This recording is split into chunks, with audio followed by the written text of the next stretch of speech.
Assalamu alaikum, I'm Aisha and you're watching Samaa News. Here are today's headlines.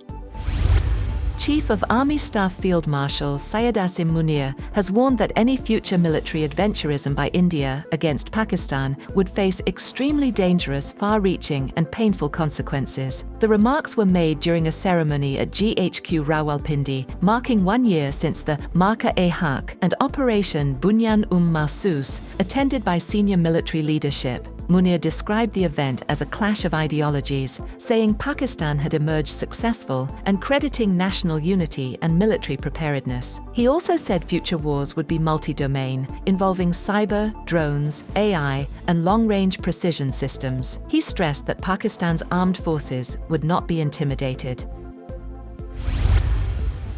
President Asif Ali Zardari and Prime Minister Shehbaz Sharif, in separate messages marking 1 year of Marka-e-Haq, reaffirmed Pakistan's commitment to national defense, regional stability, and peace. President Zardari praised the military leadership and armed forces, calling their response to aggression balanced and effective. Prime Minister Shehbaz Sharif described the occasion as a day of gratitude, saying Pakistan's armed forces stood like a steel wall in defense of the country.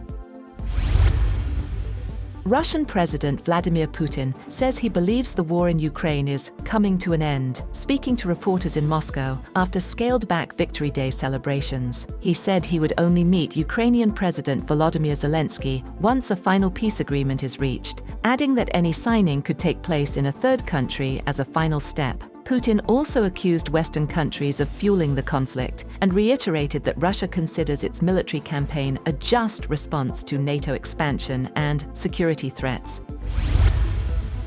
At least 39 people were killed in Israeli airstrikes across Lebanon, according to the Lebanese Health Ministry, as cross-border violence with Hezbollah continues, despite a reported ceasefire arrangement. One of the deadliest strikes hit the southern town of Saksakieh, killing at least 7 people, including a child. Another strike in Nabateh killed a Syrian man and his 12-year-old daughter, with reports of additional casualties in follow-up attacks. The Israel Defense Forces said it targeted Hezbollah operatives and infrastructure. Lebanon says more than 120 people have been killed in the past week alone, as clashes intensify along the border.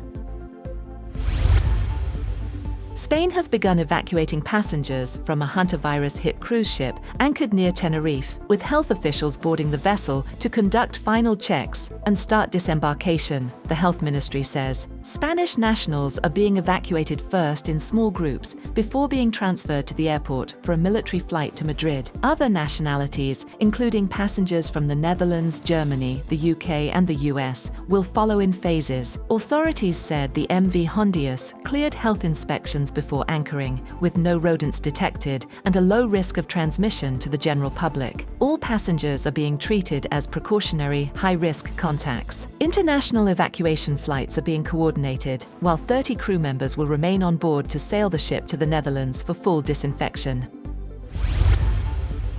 U.S. intelligence agencies believe Iran's new supreme leader, Mojtaba Khamenei, has been involved in shaping Tehran's wartime strategy and negotiations with Washington. The report, citing sources familiar with assessments, says Khamenei has remained largely out of public view after sustaining injuries during the conflict, but is still believed to be communicating through trusted intermediaries. Iranian officials, however, say he is recovering well and dismiss speculation about his health. U.S. assessments also suggest Iran's military has been weakened by strikes, but retains operational missile capability, while senior Revolutionary Guard figures are managing day-to-day governance amid ongoing diplomacy with the U.S.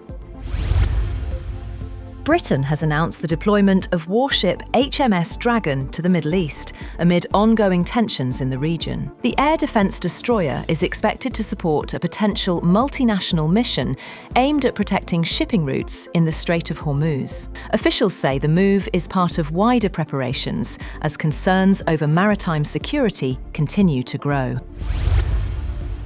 The US Treasury has announced sanctions against 10 individuals and companies, including several in China and Hong Kong, over accusations they aided Iran's efforts to secure weapons and the raw materials needed to build its Shahed drones and ballistic missiles. In a statement, Treasury said it remained ready to take economic action against Iran's military-industrial base to prevent Tehran from reconstituting its production capacity. It also said it was prepared to act against any foreign company supporting illicit Iranian commerce, including airlines, and could impose secondary sanctions on foreign financial institutions that aid Iran's efforts, including those connected to China's independent teapot oil refineries. That's all for now. For more updates, visit www.samaa.tv. Thank you for watching Samaa News.